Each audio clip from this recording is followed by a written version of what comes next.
Today's topic is children's books. And if you've got 5 minutes, I've got 5 tips to help you write yours.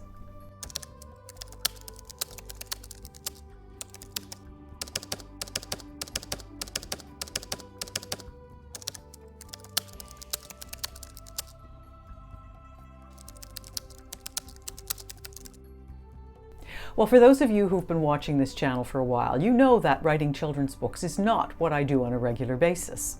I'm not an expert at writing children's books, but in addition to being a writer, I'm also a publisher. And I have a small publishing imprint called Moonlight Press, and last year we launched our children's book imprint, Moonlit Kids. And I was privileged to be able to edit the first book in the series. And the first book is called Muddy Makes Music, written by Newfoundland raconteur Carl Hutton. And that experience allowed me to learn a great deal about writing and publishing children's books. And it occurs to me also that some of these tips might be very applicable to writing literature for anyone of any age, quite apart from the technicalities of writing for children. So, I've got 5 tips I want to share with you, things that I've learned about writing children's books. Tip number 1, children's books need strong themes. Now, obviously, if you write for adults, you know that your book should have a theme, but this is extremely important in writing children's picture books.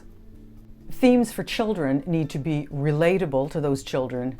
They need to be imaginative. And usually, in a children's book, the theme is also instructive. Now, when I look at the book that I edited last year, in Muddy Makes Music, it has some very clear, strong themes. Cooperation, self-discovery, and recycling, which is really part of the theme of nature. These are the 3 strong themes that are in this book. They might seem like they're disparate themes, but they're well connected through the storyline itself, but also through the characters. And it's the characters who bring the theme alive. Now let's take a look at a list of some of the common themes in children's literature. Friendship, self-discovery, adventure and exploration, imagination and creativity, self-acceptance and identity, morality and life lessons, animals and nature, family and love, empowerment and independence, problem solving and perseverance. So when you think about that list, those are also great themes for adult literature, but these are the most common ones in children's picture books. Tip number 2, keep the story short and engaging. Picture books have short, concise text and straightforward stories. This is not the place for convoluted plot structure, and certainly not for subplots. The books are short and they need to be kept concise, with a strong through line of a story. The story needs to be focused on the central theme or themes of the book, and the story needs to be easy to follow and playful and imaginative to keep the children engaged. And as an aside here, as I mentioned, children's picture books are short, shorter than you might think they are. The average number of words in a picture book is between 600 and 1,000 words. And children's picture books are generally about 32 pages long. This comes from a major publisher, and if you go into any bookstore, if you don't believe me, look at a few of those books and count the number of pages, and you will see that the average children's book contains no more than 32 or 34 pages and is no more than 1,000 words. So if you can't tell your story in 1,000 words, perhaps it's not a story for children. Tip number 3, as you write, keep visuals in mind. Picture books are called picture books for a reason. Picture books rely heavily on the illustrations to tell the story. So one of the things you want to avoid doing is over-describing what's going on. Leave it up to dialogue and actions of the characters to tell the story, and the visuals that will bring those things alive for the children.